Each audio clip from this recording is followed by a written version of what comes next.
Live from the studios of Media Training Worldwide in New York, this is Inside Communications, and I'm your host, Mike Bako.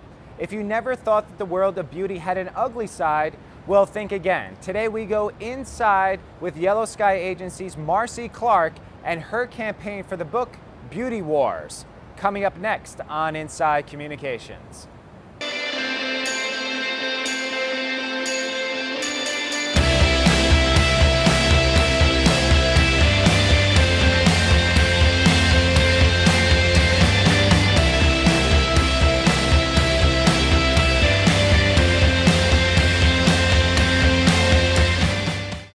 Marcy, thanks for joining us. Thanks for having me. Okay, so this book, this author, Laura Condon, already had a reputation in the beauty industry as the lash doctor. She had a great reputation, but you didn't want to just focus on that specific aspect of her career with this book. What was your thought process behind that? Well, Laura is, she's kind of a unique client in that she really was not a jack of all trades, but I would say a jack of four trades that she did really well. And so she's a makeup artist. She does makeup for one of the reporters for Good Morning America. She is known as the lash doctor, which is, she's a lash extension expert. That's a big part of her business and kind of a sexy part of the campaign. And she's an esthetician. She's a master of facials, waxing, everything, you name it. And then she was a new author of her book, Spa Wars, The Ugly Truth About the Beauty Industry. So we wanted to make sure and try to take advantage of as many opportunities as possible. So one of the ways that you did take advantage of that is by offering complimentary services to some of the reporters and just basically trying to get her out in front of as much media as possible to do her demonstrations, to do complimentary services. How did that work out? You mentioned that she did have a jack of all trades reputation. So, well, what is really fun about Laura is she has a big personality. She's totally authentic, 100% herself, and she has a really strong sense of self. So we thought early on, she was willing to do whatever it took, do complimentary treatments, give away free books, do what she needed to do. So we said, let's get her in front of these people, and she could be working on someone's lashes for half an hour and ask them questions, gossip, tell them all about her book, tell them what she's been up to, and and still at the same time she's doing Reiki on them and relaxing the client. And she really has this very dynamic personality. So that's why I said, let's do a series of events to get her in front of people. So how important is that when you are dealing with a client to gauge their personality? Some people might not have that outsized personality like Laura had. How do you deal with that when someone isn't as outsized as her, and then how do you deal with it from her standpoint? Yeah, I really try to assess early on someone's comfort level with being in front of people. So it's not always about my opinion of if they're likable and what they feel. It's really about them. They have it in their head how comfortable they are in front of people. So some clients, they love being on camera, being interviewed, being, out and meeting and greeting. And other clients feel much more comfortable kind of behind a desk, letting their work speak for themselves. I work with a lot of jewelry clients, fashion designers, and they can often, they're so talented that the speaking in front of people it's the give and take. That's not their forte. And when Laura was speaking to the media, there's a racy aspect to her book. How did that play with the media, and how much of that did she want to divulge? Well, she was really open to divulging. So there's funny chapters in the book. There's one about the certain New York housewife that is actually about her, and it was a secret, and we kind of decided to release that to the tabloids a little bit.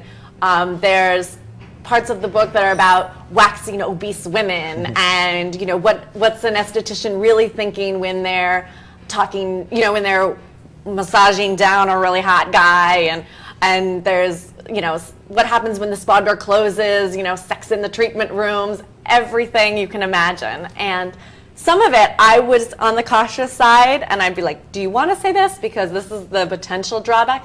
So I was like, yeah, let's do it. So you were all in. Let's go inside the campaign. There were many steps to publicity for this book, starting Yeah. with a pre-launch party for the book. Tell us a little bit about that. So the pre-launch party was at Downtime Massage and Skincare on the in Hell's Kitchen, and they had I worked with them in previous events for my social club, the Women's Mafia. So what we decided to do was to have Laura be able, to meet as many people as possible. So she was doing her signature lash doctor treatments on about 8 people, mostly press and some kind of regular members of the Women's Mafia. And then they were providing a whole menu of services that were really state of the art, laser treatments and scrubs and all kinds of fun things. Mm-hmm. And so we made it small and intimate, and we actually got, especially because the book was, just about to come out and there was some buzz starting to happen.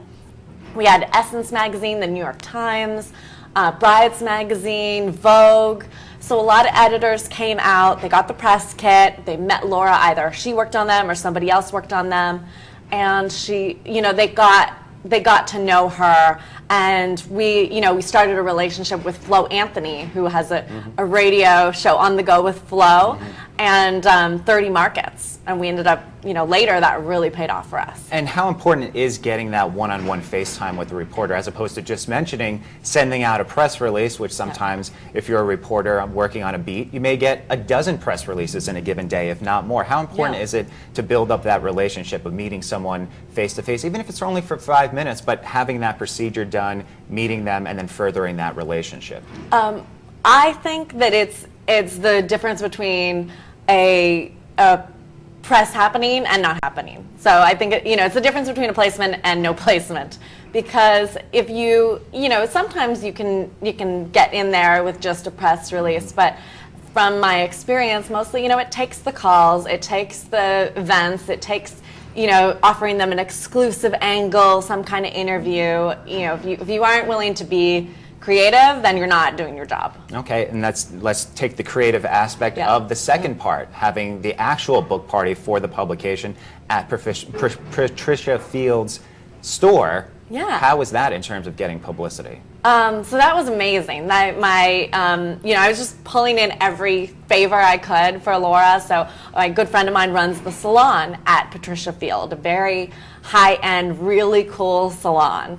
And they can do the most out there, hair color. They can do really, really fun environment that they provide. So we wanted to come in to have, we set up with them ahead of time that press could get at least one complimentary treatment, like a color or cut, something really valuable.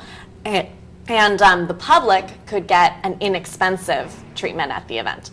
And then we got the vodka, we got Chambord, we got beer, we got great food, and we made it, really fun environment.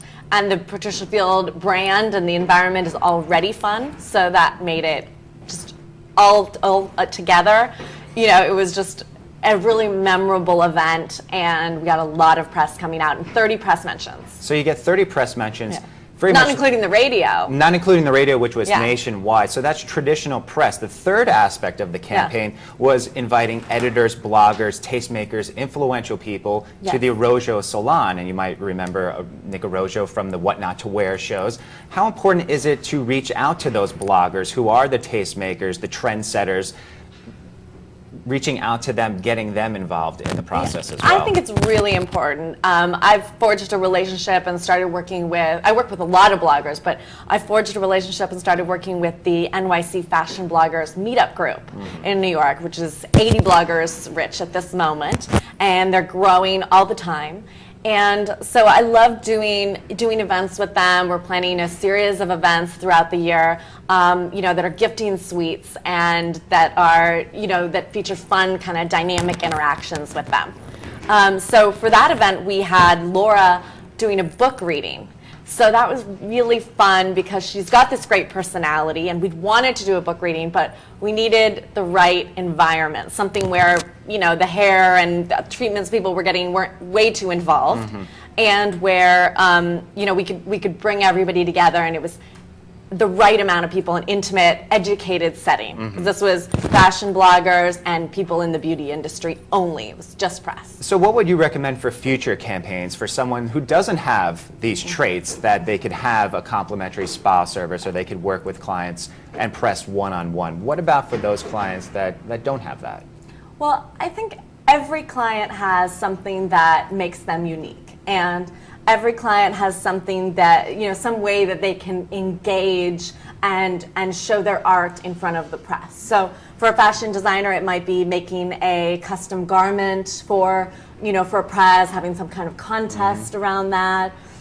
For a jewelry designer, it may be making a less expensive product line that can do, and doing a gifting suite and letting their work kind of speak for them. So, if you work with talented people, and I'm fortunate I have my own company, I get to work with only talented people, you really can get, there's ways to engage the press in a dynamic way, no matter who your client is.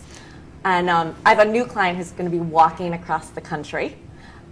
Walking from New York to California to win this lady that he's very infatuated with, and to start a dating website, Dating Outside the Box. Okay, so when you have a client like that, engaging with social media, how does that work? Certainly walking across country, he could tweet out where he is, have different meetups, engage with people on a state-by-state basis. How is social media changing a lot of the interaction that you're having? Well, for that campaign, for sure, he's going to be tweeting on Facebook, every night. He's going to open up his laptop, and he's going to be, using his sat nav. He's a big social network himself, so he's going to be tweeting the whole time. And then back here in New York at base camp, we're going to be managing everything from, the walking outside the box, the website that just tracks him and gives people the opportunity to donate each day, pay for a meal for him, pay for a night in a hotel, offer.